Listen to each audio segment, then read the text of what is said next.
ما يحدث في العالم الآن تم تسريبه داخل مسلسل قديم جدا من عشرات السنين.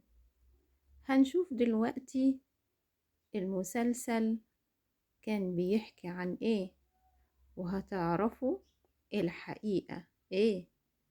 تعالوا اسمعوا معانا. الكوارث الطبيعية هيحولوها لكوارث صناعية؟ يعني ايه؟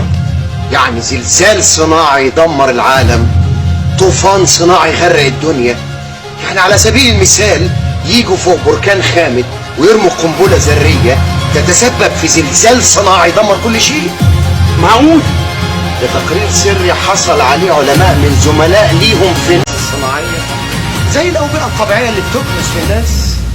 شكري يا حبيبي، احنا محسوب علينا اللي بننشره، ومحسوب علينا السكوت عن أي شيء يهدد البشر.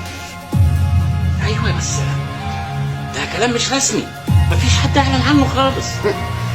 هو في حد أعلن عن القنبلة الذرية لغاية ما فجروه؟